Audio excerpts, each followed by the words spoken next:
Playing Dark Souls cured my depression. The Soulsborne games saved my life. Dark Souls helped me cope with suicidal depression. These are the kind of posts you'll find if you look up Dark Souls and depression online. I recently began playing the first Dark Souls game. While exploring various online communities, particularly Reddit and YouTube, I came across this phenomenon of people claiming that the Dark Souls and similar video games helped or cured their depression. As a journalism student, this is something I wanted to look into further. I wanted to hear people's stories about how this game helped them, as well as the opinions of various professionals about using the game as a form of therapy. And so here I am, making a podcast about a game which I don't know a great deal about. But thankfully, I don't need to be an expert about them. Earlier this year, I put out a call for help on Reddit to find people who had played some of the Soulsborne games and found it helped with their depression. In this episode, I'm joined by one of these people to help explain what the Soulsborne games are and how the themes and mechanics that appear throughout these games resonate with feelings of depression. I'm Jackson Reed, and this is the first episode of the Don't Go Hollow podcast. Hello, everyone. My name is Zachery Anderson. I'm 18 and I live in Nashville, Tennessee. My work history right now, I'm not working. I have tendonitis and my right Achilles. And so I'm doing physical therapy to strengthen that back up. And I'll be back in about a month working again. My hobbies are performance arts and fire dancing and object manipulation. Can you tell me more about the fire dancing? So with fire dancing, my sister got me into it actually last year. Around the time quarantine was happening, she was living with me and my family, and she did this thing called the levy wand. And it's the way to explain it, it's like this long wand, and it's about 2 to 3 foot long, and it has a string attached to it, and you hold the string and it makes it look like it's floating, and you can do tricks with it. And so it's object manipulation. And then from that, I found that there was other props that you could use, and I found the staff, and I thought the staff looked so cool. Just like from like an outsider perspective, I was like, oh my goodness, I could look like a wizard from this. Like, this is so cool. And so that's what I wanted to do. And then I learned that there was fire dancing and fire performing, and people like their props on fire. And so that was like my instant goal was I want to fire perform. And so I just fire performed for my first time 2 weeks ago, and I'm going to keep on going. I want to perform for others, and that's what I want to do for my career. Yeah, awesome. How long have you been into video games in general? Like before you played like the Soulsborne games? Yeah. I really do love this question that you're asking me. I started video games at a very young age. I think like I learned about video games whenever I was younger, just off arcades. But the first real video game I played was on my father's Xbox, and it was Halo Combat Evolved. And so that's how I started, and I was only 3 years old. And so like I was fighting these aliens, had no idea what I was doing. And so yeah, that's how I got into video games. Bad. Yeah, Combat Evolved was one of the first games I played. Is like same situation on my dad's Xbox. Yeah. I might have been a little bit older. I was probably like 5 or 6 or something when I started getting into Halo. Yeah, cool. At what stage did you find out about the Soulsborne games and start wanting to play them? I found out about the Soulsborne games right about the time quarantine hit. So when my sister moved back in with my family, my brother-in-law did too. And he actually has been playing the Dark Souls games for a while now. I think he started on Dark Souls 1 and then he started on Dark Souls 2. And so I found about the games from Dark Souls 3 whenever he was playing on his PlayStation one day. It looked so medieval-esque, and it's like it had a different approach to it though, with the medieval-esque, different from Skyrim and all the other games that I saw. And so I asked him about it, and he told me it was Dark Souls. And so he showed me some of the story, and I was like, I want to play this. And he told me we could play together. And so he has an Xbox too, and I have an Xbox. And so he would I would summon him in to play with me, and that's how we started the story together. So how would you like talk about the Dark Souls games in particular to like someone who's never played it? Because I would say it's similar to like Lord of the Rings and Game of Thrones, particularly like Game of Thrones with like, Mm. the creator of Dark Souls currently making a game with George R.R. Martin. I think the best way I could describe Dark Souls to someone that has never seen it or played it is definitely a medieval game. And like you said, something like Game of Thrones or something from that time period where it's very dark and there's not a lot of light in the world that you see. And so whenever you start off in the game, like you see instantly you're thrown into this arena and you have to fight these these NPCs or enemies, if you would say. And with the way you're fighting these people, you're like, is it just a regular walk around and hack and slash type of game? But quickly you learn that there's so much story that you can find in the game just by looking around. And I think it's definitely one of those games where there's not a lot of, I guess you could say, like light and happiness, but you do see this light, and it's so beautiful because it's such a dark game, hence the title Dark Souls, I think. When I'm saying like the word Soulsborne, what am I referring to? So Soulsborne is all the games made by From Software, and those games are Sekiro, Dark Souls 1, 2, and 3, and then Demon Souls, and now we have Elden Ring on the way. And Bloodborne as well. And Bloodborne. I forgot about Bloodborne. And Bloodborne is a PlayStation exclusive, as well as Demon Souls. I don't want to say this to like discourage anyone, but I feel like the game's a lot harder than most games I've played before. I think it's a lot more unforgiving in the sense of with most games, you can just respawn and you instantly learn a move set of an enemy. And you're like, okay, I know what they're going to do next. But there's constantly new enemies and there's someone always around the corner that you wouldn't expect. Yeah, it makes it quite interesting to explore the world, doesn't it? Yes, I think it's one of those things where you're always like looking around and finding what's around the corner and you're just like always on edge. I think the thing that makes it the most hard is that it's so intricate in design and there's so many different details that you have to like learn from the game. And so the way the game works is like with attacking and defense, you start off with a shield usually with the character that you spawn in with and then you create. And so at first it's one of those things where, okay, if I block with this button, the shield can block them. But the problem with that is quickly you learn that blocking isn't always going to protect you from an enemy. And so then you have to learn rolling. And then with rolling comes timing. And so there's so many different things that you have to learn. And then once you learn those things, I think that's like when everyone says you get good. The first time that I like just kept on dying to an enemy was Vort of the Boreal Valley in Dark Souls 3.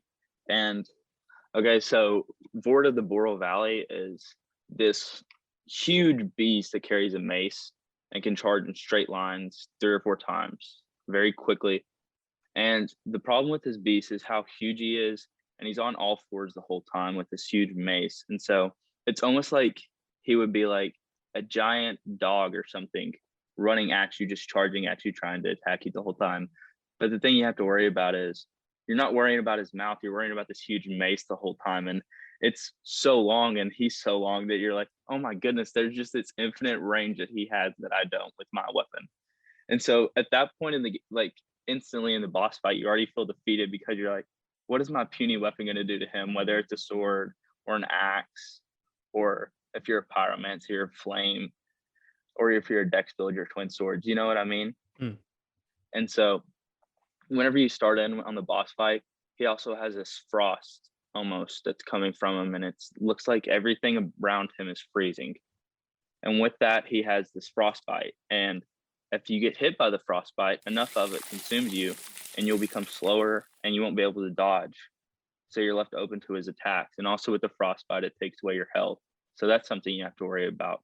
And so what I noticed with Vort was like, there's so many different things that I had to worry about that I didn't think I was going to be able to worry about all of them at the same time and beat them. And so instantly, like I kind of just defeated myself whenever I went into the boss fight. And it took me almost 3 hours to beat him. And I just kept on watching YouTube video after YouTube video, just like tutorial, like listening to it. I couldn't watch it because I was like, I got to beat him on my own. Like, Mm. I feel like it would be on my own, but at the same time, I was listening to this boss guy, and I was like, I started to learn. I was like, okay, this dodge, like if I dodge here, I'll be okay. But if I don't dodge here, it's a one shot and it'll kill me instantly. And it was so like heart racing. But once you start beating these bosses, after you just keep on getting defeated by them, it's like this huge feeling in your heart, like you just accomplished something that you didn't think you would ever accomplish. How many times do you reckon you died to Vort? Like if that took you 3 hours? I want to say probably about 50 times. 50 times. Yeah. And there was some times where I go into the fight and I wouldn't even get a hit in, and I would die like 5 seconds into the fight, and I'm just like, goodness gracious, like, am I going to be able to beat this guy? But there was Yeah. other times where I got him halfway down, and I was like, I can do this. Like, I know I can. And so I think whenever I saw that I could get him down in HP and health, that he was no more of a difficult task than I was to beat.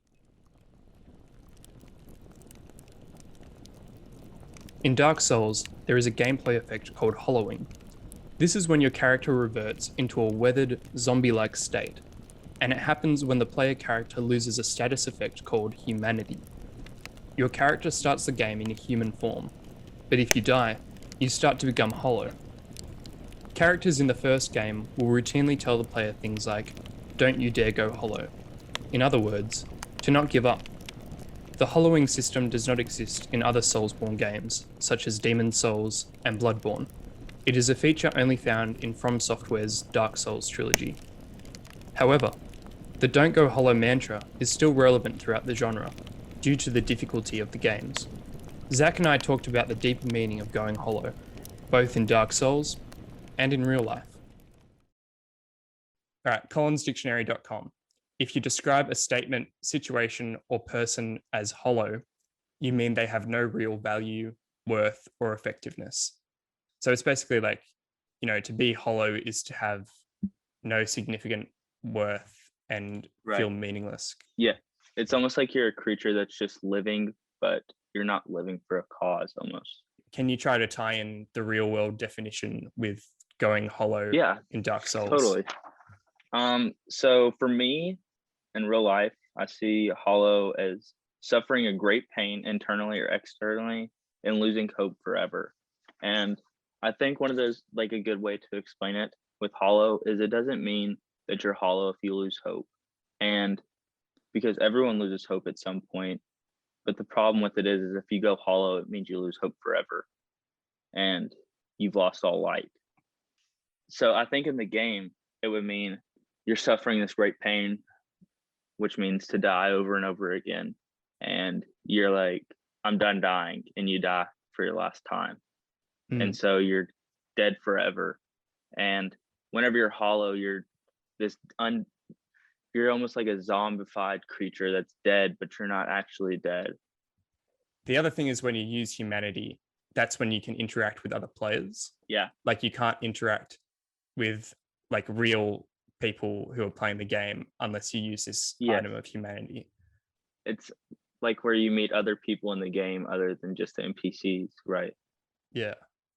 Yeah. So I thought that was interesting. And then you when you die, you lose that and you're in this in-between state where but you can still get out of that in-between state if you push through and, like you're saying, analyze the boss's moves and just keep trying 50 times until you kill this crazy dog. Right.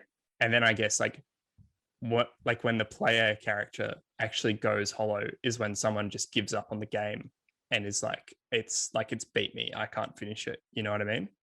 Yeah. I think that's a good way to explain it, especially with humanity. And you find these other people in the game and you're like, there's other people with humanity, these other people that you interact with once you have humanity, you see. And so I think that's also a good way to kind of push you to not go hollow forever once you do die and lose your humanity, is trying to find other people with humanity. How do you think someone who is suffering from depression can apply that to their real life? So I think depression is almost like you're in that in-between state that you referred to earlier. you don't have humanity, but you're not hollow yet. So I think with depression, a good way that I found whenever I had depression, which was last year, and it was during the time I was doing my first Dark Souls 3 run. It was one of those things where I found that in real life for me to not go hollow was to push through every day, despite one thing going wrong or a million things going wrong. I kind of wanted to see everything that I could in a day, even if it was negative or if it was positive.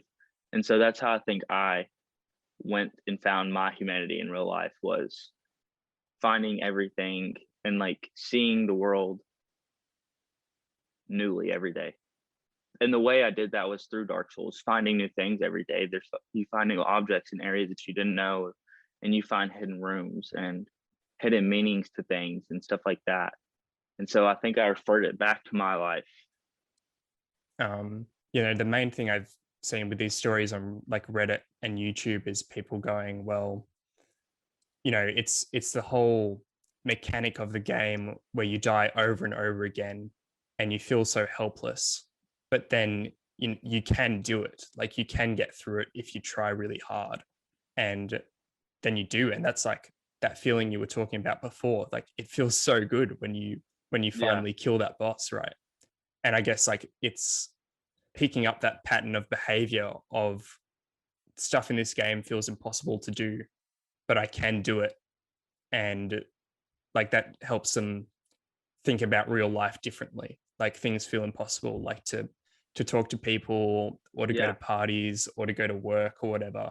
Someone suffering from depression, like that might feel impossible for them.